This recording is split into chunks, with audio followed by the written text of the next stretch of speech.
आज हम लोग कक्षा 9 की जैव विविधता या बायोडायवर्सिटी वाले पाठ के बारे में जानकारी प्राप्त करेंगे। देखिए, सबसे बड़ी चीज़ है कि विविधता क्या होती है, डायवर्सिटी। जैसे आप लोग अपने आसपास के वातावरण में देखते हैं कि विभिन्न प्रकार के जीव जंतु हैं, कीड़े मकोड़े हैं, पेड़ पौधे हैं, एक से एक वैरायटीज़ हैं अलग अलग प्रकार की। तो ये सारे जितने भी प्रकार के जीव जंतु और पौधे हैं, ये सब एक साथ आपके जैव विविधता के अंतर्गत आते हैं। यानी विभिन्न प्रकार के पौधे हों, जंतु हों, तो वे सब आपके जो है जैव विविधता के अंतर्गत आते हैं।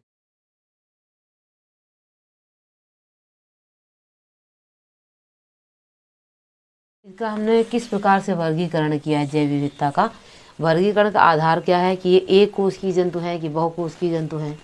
अगर एक कोष की जंतु है तो, अगर बहुकोष की जंतु है तो उनको अलग रखेंगे। इनके ऊतकों यानी कि कोशिकाओं का जो समूह है, जो ऊतक बन जाता है, उसमें किस प्रकार का श्रम विभाजन है, ठीक है।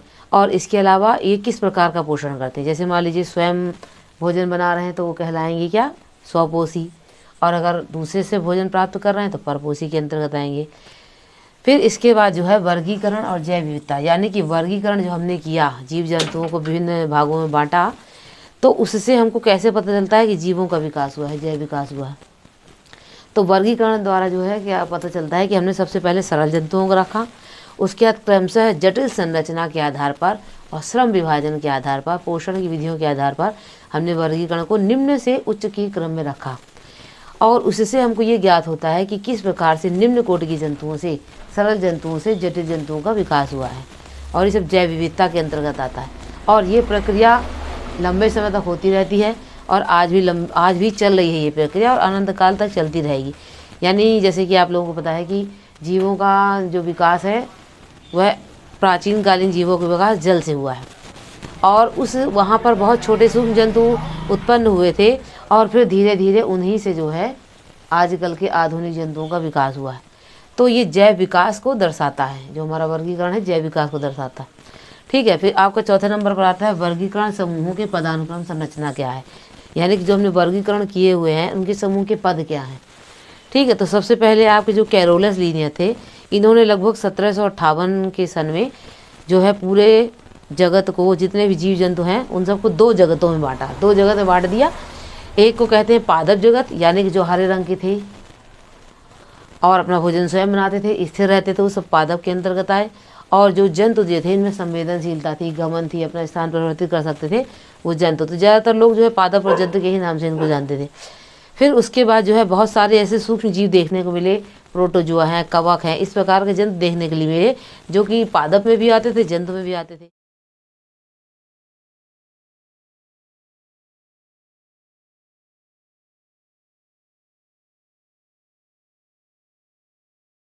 उन्हें सरल जीवों को, जो बहुत प्रारंभिक सरल जीव दिखाई पड़े, एक कोष की सरल संरचना वाले, उनके लिए एक अलग जगत बनाया।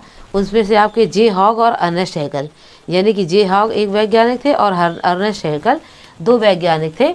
इन्होंने मिलकर के तीन जगत का विकास किया।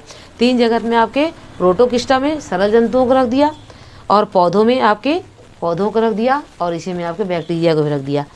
और जंतुओं में तो आप जानते हैं कि विभिन्न प्रकार के बहुकोष की जंतु थे और पौधों में आपके बहुकोष की पौधे थे और इसमें आपके एक कोष की जंतु और सूक्ष्म जीवों को रख दिया।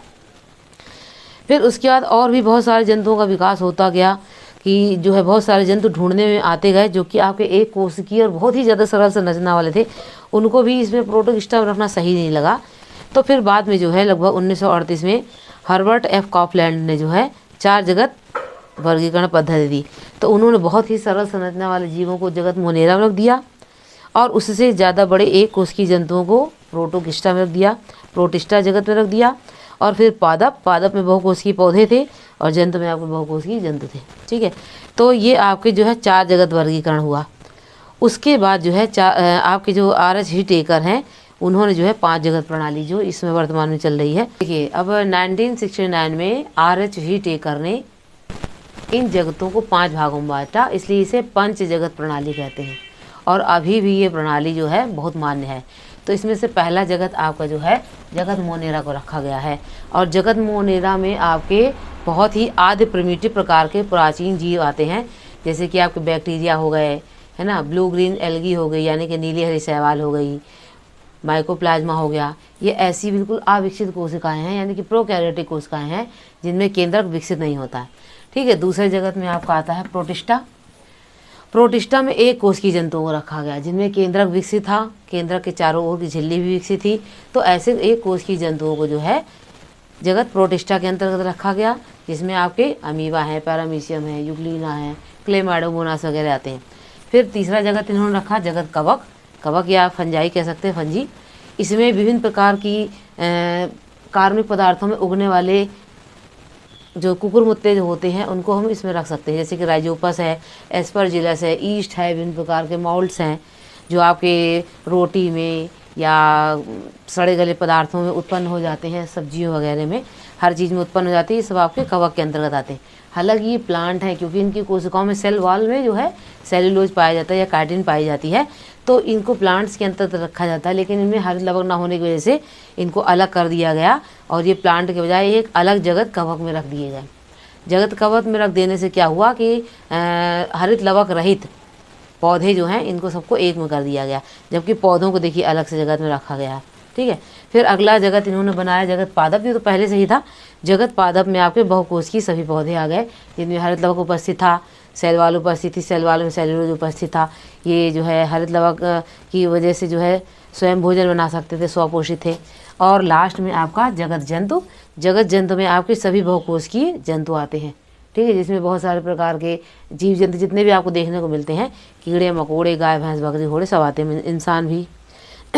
इसके बाद देखिए वर्ग और संवर्ग, यानी कि वर्ग का मतलब होता है कि जैसे एक समान गुणों वाले जंतुओं को हम एक समूह में रख देते हैं, उन्हीं समूहों को हम वर्ग कहते हैं। वर्ग या श्रेणी कह सकते हैं, यानी कि टैक्सॉन एंड कैटेगरीज, यानी एक समान समूह वाले या एक समान गुणों वाले जंतुओं को हम एक समूह में रख देते हैं। तो जीवों के छोटे छोटे वही समूह जो हैं वर्ग या श्रेणी कहलाते हैं। अब वर्गों की व्यवस्था ही मतलब इसी प्रकार हमने एक समान गुणों वाले जंतुओं को एक साथ रख दिया। जैसे मान लीजिए गाय भैंस बकरी घोड़ा कुत्ता बिल्ली है, इन सब में हड्डियाँ पाई जाती, तो इनको हमने एक समूह में रख दिया। ठीक है। इसके अलावा जो है बहुत सारे रेंगने वाले जंतु हैं, उनको हमने अलग गुण उसमें समूह में रख दिया। तो इस प्रकार से वर्गों की जो व्यवस्था है उसे ही वर्गीकरण कहते हैं। और समान गुण जो होते हैं उनको उनके छोटे छोटे समूह बनाना ही वर्ग या श्रेणी कहलाता है। ठीक है। और अगर इनको हम देखें कि किस प्रकार से इनके वर्गों की व्यवस्था है, तो उच्च से निम्न क्रम में ये जो है इस प्रकार से हैं, जैसे कि बता रहे हैं आपको। देखिए, अब अगर हम इन्हीं समूहों को एक क्रम में रख दें तो इस प्रकार से इनकी पदों की व्यवस्था बन जाती है। ठीक है। सबसे पहले इसमें सबसे छोटी जो है, सबसे छोटा जो संवर्ग है या सबसे छोटा समूह जो है उसे हम कहते हैं जाति। जाति या स्पीसीज, मतलब ये ऐसे जंतुओं का समूह होता है जो आपस में साथ रहते हैं। ठीक है। साथ में रह सकते हैं, साथ में जीवन यापन कर सकते हैं और अपनी जाति की वृद्धि कर सकते हैं। ठीक है। तो इस प्रकार के जीवों को हम लोग जाति कहते हैं, जो एक साथ रहते हैं और एक ही गुण विशेष रखते हैं। अगर इनके कुछ लक्षण एक समान, जैसे मान लीजिए कुछ और जंतु हैं वे भी जीवित हैं, वे भी मतलब कि विभिन्न प्रकार के समान लक्षण रखते हैं, तो कुछ लक्षण जो आपस में मैच कर रहे होते हैं उनको हम क्या करते हैं, एक साथ समूह बना करके वंश नाम दे देते हैं। यानी वंश में क्या आता है, समान जातियों का समूह। यानी ऐसी जातियां जो समान गुण रख रही हैं तो उनको हम लोग जो है वंश में रख देते हैं। यानी कुछ गुण आपस में मिलेंगे लेकिन ये आपस में जनन नहीं करेंगे और ये साथ में नहीं रहते होंगे, लेकिन उनके गुण फिर भी आपस में मिलते जुलते होंगे, क्योंकि एक ही प्रकार के पूर्वजों से सभी जंतुओं का विकास हुआ है। तो इस प्रकार हम जो है समान जातियों के समूह को वंश में रख देते हैं। इसके बाद जो है कुल, इसमें समान वंशों का समूह आता है, यानी कि कुछ वंशों के आपस में गुण जैसे मिल रहे होंगे तो उसे हम जो है फैमिली के अंतर रख देते हैं या कुल के अंतर्गत रख देते हैं। फिर उसके बाद आपका उससे बड़ा होता है गण। तो समान कुलों के समूह को हम लोग जो है गण में रख देते हैं और समान गणों के समूह को हम लोग वर्ग में और समान वर्गों के समूह को संघ के अंतर्गत रख देते हैं। अब जो है संघ संघ एक फाइलम के अंतर्गत, एक यानी कि किंगडम के अंतर्गत, एक जगत के अंदर कई सारे संघ आ सकते हैं। तो यानी कि कुल मिलाकर जैसे जीव जंतु जगत है ना, तो उसके अंतर्गत जो है सबसे बड़ा संवर्ग कहा जाता है और इसके अंतर्गत हम भिन्न समान लक्षणों वाले जो है समूहों को जो है संघ के अंतर रख देते हैं। यानी कि ये जो वर्ग है, समान लक्षणों वाले जो वर्ग होंगे उनको हम लोग संघ के अंतर्गत रख देंगे और जो बहुत सारे संघ आपस में गुणों में मिक्स हो रहे होंगे उनको हम जगत के अंतर रख देंगे। ठीक है, जैसे मान लीजिए आपका जगत जंतु है, जगत जंतु है तो इसमें आपके छोटे से लेकर के बड़े तक बहुत सारे प्रकार के जंतु आएंगे। तो जगत जंतु में बहुत सारे प्रकार के जंतु आएंगे, चाहे आपके रेंगने वाले हों, चाहे आपके उड़ने वाले जंतु हों, चाहे चिड़िया हो, चाहे बंदर हो, गिलहरी हो, तमाम सारे जंतु आएंगे। तो जगत जंतु के अंतर्गत हम उनको विभिन्न छोटे छोटे भागों में बांटेंगे। तो ये क्रमशः उच्च कोटि से निम्न कोटि का इनका वर्गीकरण कहलाता है। तो इसको हम कहते हैं वर्गीकरण के विभिन्न पद। तो ये सारे पदों के अनुसार हम किसी जंतु का वर्गीकरण आसानी से कर सकते हैं। और ये जो वंश और जाति होती है ये उसका साइंटिफिक नेम या कहना चाहिए कि बायोलॉजिकल या जूलॉजिकल नेम रखा जाता है, जिसमें हम उसका मेन रखते हैं वंश और दूसरा रखते हैं जाति। तो वंश और जाति को मिला करके वैज्ञानिक नाम एक बन जाता है। इसके बारे में अभी आपको आगे बता रहे हैं। देखिए, अगर जगत की बात करते हैं तो इसमें पहला जगत है आपका मोनेरा, जैसे सबसे प्रिमिटिव और प्रोकैरियोटिक जीव इसके अंतर्गत आते हैं, यानी कि सबसे प्राचीन आदि जीव इसके अंतर्गत आते हैं। इसको जो है इसको भी दो भागों में बांटा गया है, एक है आर्की बैक्टीरिया, एक है यू बैक्टीरिया।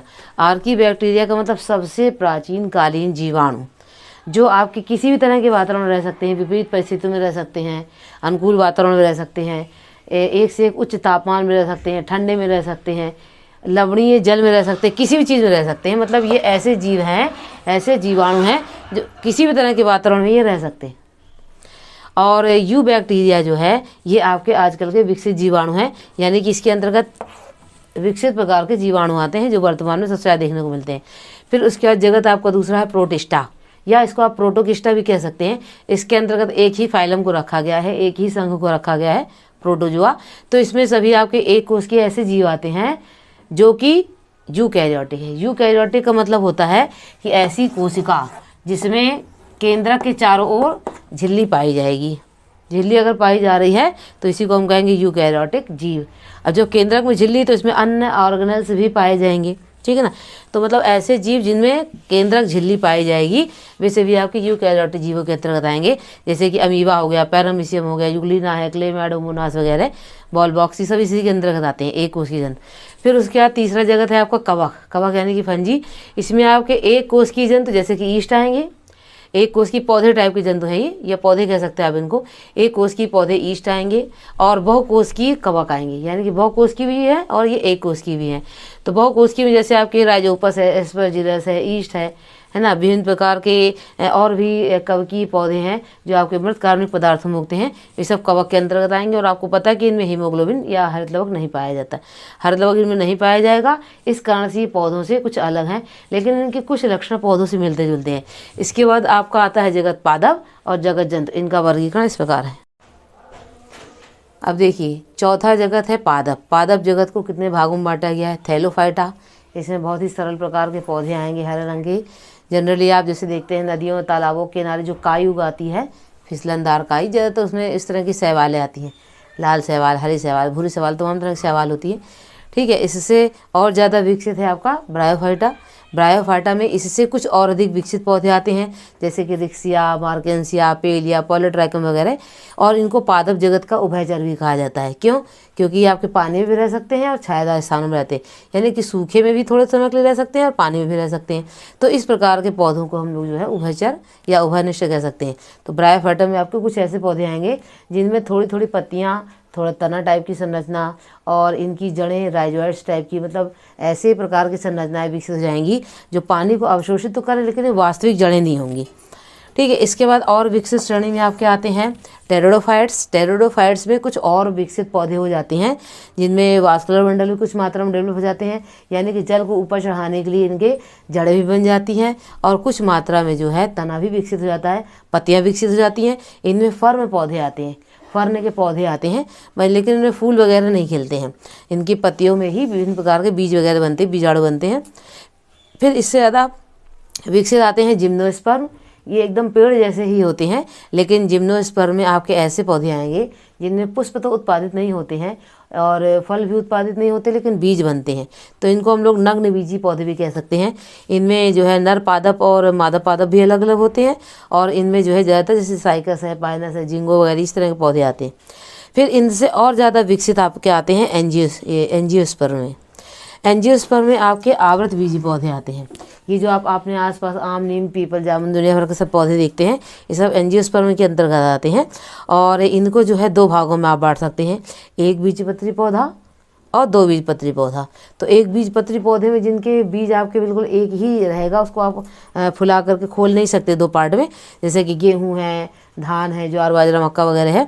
और 2 बीजपत्री में आपके जैसे आम हो गया, नीम हो गया, है ना, और विभिन्न प्रकार की दालें हो गई, मटर हो गया, चना वगैरह हो गया, ये सब आपके जो है पादप जगत के वर्गीकरण के अंतर्गत आते हैं। इनका डिटेल अभी आपको बताएंगे। फिर उसके बाद है जंतु, है ना। इसका जो 5वां जगत है वह जंतु है। और जंतु में तो आप जानते हैं बहुत प्रकार के जंतु हैं, उनको विभिन्न श्रेणियों में बांटा गया। जैसे कि पहला है पोरीफेरा, है ना। प्रोटोजोआ में तो आप पढ़ चुके थे, एक कोष की जंतु आते हैं, उसको एक अलग जगत बनाकर रखा गया है। और उससे जो और ज़्यादा विकसित आते हैं पोरीफेरा के जंतु। इनमें जो है पोरीफेरा का मतलब होता है छिद्र युक्त जंतु, पूरे शरीर में उनके छिद्र पाए जाएंगे, जैसे कि इसमें सभी स्पंजें आती हैं, ठीक है। इससे और विकसित पौधे ये आपको ज़्यादातर पानी में या जल में, या कहना चाहिए समुद्री क्षेत्रों में पाए जाने वाले पौधे हैं, जल के अंदर ही रहते हैं। और इनके पूरे शरीर में तो सारे छिद्र होते हैं कि उन्हीं के माध्यम से जो है ये भोजन और जल वगैरह ग्रहण करते रहते हैं। फिर उसके बाद इनसे विकसित आपके जंतु हैं सीडेंट्रेटा के। इसमें आपकी जेली फिशेज मछलियाँ आती हैं। इनमें जो है गमन के लिए और जल वेस्कुलेटरी सिस्टम होता है, मतलब कि जल के माध्यम से ये चल पाते हैं। फिर उसके बाद आपके आते हैं, इससे अधिक विकसित जंतु हैं आपके प्लेटीहेल्मिन्थ्स के, यानी ये चपटेकृमि होते हैं और ज़्यादातर ये परजीवी के रूप में जंतुओं के शरीर में निवास करने का कार्य करते हैं। फिर इनसे और अधिक विकसित आपके जंतु हैं जो एस्केहेल्मिन्थीज में आते हैं, जिन्हें आप निमेटोडा भी कह सकते हैं। ये भी ज़्यादातर आपके परजीवी ही होते हैं। और इसमें जैसे एस्केरिस हो गया, सूत्रकृमि हो गया, गोलकृमि, ये सब इसके अंतर्गत आते हैं। फिर इनसे और ज़्यादा विकसित हैं आपके आर्थ्रोपोडा। आर्थ्रोपोडा में आपके ऐसे जंतु आएंगे जिनके हाथ पैर, या कहना चाहिए जिनके अपेंडेजेस फोल्ड हो सकते हैं। जैसे आपके विभिन्न प्रकार के कीट हैं, झींगा मछली है ना, और जितने प्रकार के आपके मक्खियाँ हैं, मच्छर हैं, ये सब इसके अंतर्गत आते हैं। फिर इससे और ज़्यादा विकसित है आपका संघ मोलस्का। संघ मोलस्का में जैसे आपकी सीपी है, कौड़ी है, संघ है ना, ये सारी चीज़ें आते हैं। ऑक्टोपस वगैरह आते हैं इसके अंतर्गत। तो इनके शरीर में एक कवच होता है कैल्शियम कार्बोनेट का बना, जो इनको सुरक्षित रखेगा, ये इनकी मेन पहचान है। फिर इससे और ज़्यादा विकसित है आपका इकाइनोडर्मेटा, यानी कि ऐसे जंतु जिनकी पूरी त्वचा कांटेदार होती, जैसे इसमें आपकी सितारा मछली वगैरह आती हैं। फिर इससे और ज़्यादा सबसे ज़्यादा विकसित है आपका संघ कार्डेटा। संघ कार्डेटा भी काफ़ी बड़ा है, संघ है, और इसको भी कई भागों में बांटा गया है। तो जैसे हमने यहाँ कुछ लिखा हुआ है, प्रोटोकार्डेटा, यानी कि प्रिमिटिव प्रकार के कार्डेट जंतु हैं जिनमें रीढ़ की हड्डी पाई जाएगी। इसमें जैसे साल्पा है और विभिन्न प्रकार के अन्य जंतु आते हैं। और इससे और अधिक विकसित है आपका वर्टिब्रेटा या कैसीर की। तो इसको भी कई भागों में बांटा गया है, इसका डिटेल अभी हम आपको बताते हैं।